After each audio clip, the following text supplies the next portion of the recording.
I hope you're well. So this week, the media finally discovered crime because finally they found a criminal who fits the bill as they ignore others who don't. And make no mistake, this is a villain. And I credit the outrage, even if most of it is only to exploit a tragedy. A CNN political reporter concludes that white Americans aren't doing enough to fight racism. You know, oftentimes it is African Americans who talk about racism.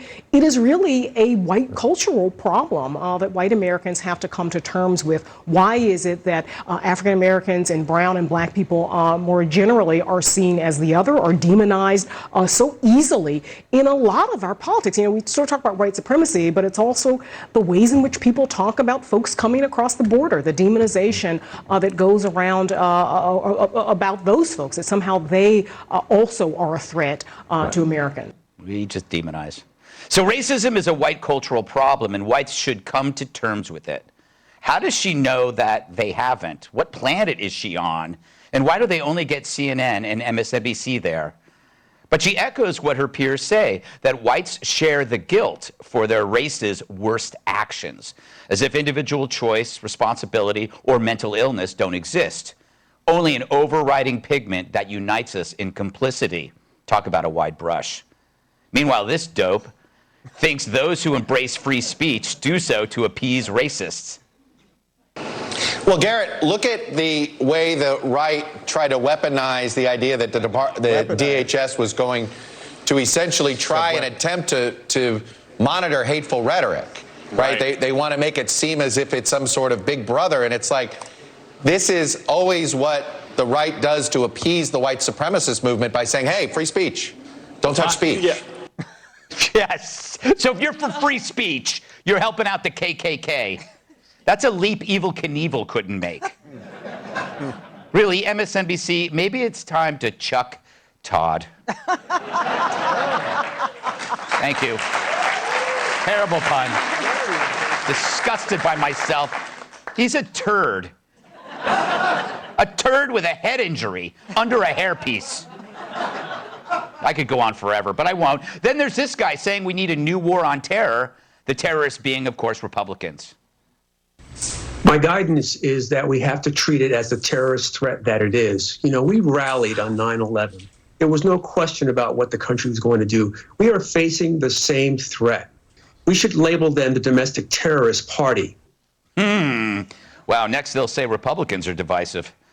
So this raises an idiotic question because it's raised by idiots. Are you responsible for a person's crime because you share a pigment? And hasn't it been drilled into every white person's head since they were kids not to do this kind of generalizing, especially when it comes to race? This is what the Democrats are riding on, and it's a unicycle with a flat tire. But let's follow the logic. If you're responsible for what bad whites do, what about what good whites do? When a white person does something great, should you applaud me? Does Elon Musk's privatizing space travel and building electric cars cancel out me having the same pigment as a mass shooter, or me at a party dancing like I'm in a body cast while gnawing on carrot sticks? Isn't that true, white supremacy? That by virtue of race, I played a role in inventing air travel? Well, I actually did. More than once in college, I took acid and then jumped off the library roof into a dumpster full of trash. But by this logic of identity politics, I own everything good and everything bad, which is nuts. By claiming that all whites are complicit in the act of a white madman, CNN backdoors into true white supremacy. If whites put a man on the moon, I guess that means I might as well be Buzz Aldrin. And you're welcome for the tang. Idiotic. It's idiotic, but let's play this game. Should all the Japanese share guilt for Pearl Harbor? And should all Japanese be credited with the best toilets on Earth? Admit it. They're pretty good. Very clean. Should all Germans answer for the Holocaust? I say yes, except for Heidi Klum. But they also gave us the pretzel. Should all blacks be credited for inventing the best music ever? I bet you didn't even know they came up with polka music. But they're also partly responsible for the Black Eyed Peas. Yeah, I know. You see how stupid this logic is? MSNBC and CNN choose the worst from a group and ascribe it to the whole. But how would they feel if we judge them by Joy Reid or Jeffrey Toobin? Actually, I do. All the time. I'm a hypocrite. It's a part of their single variable thinking. They have no mental dashboard as they fly through life's storms. No data, statistics, probability, experience. They only see life through one filter, race. So what about me? Well, in case you haven't noticed, I'm short. In new research on violent crime, short men were twice as likely to be convicted of a violent crime as the tallest.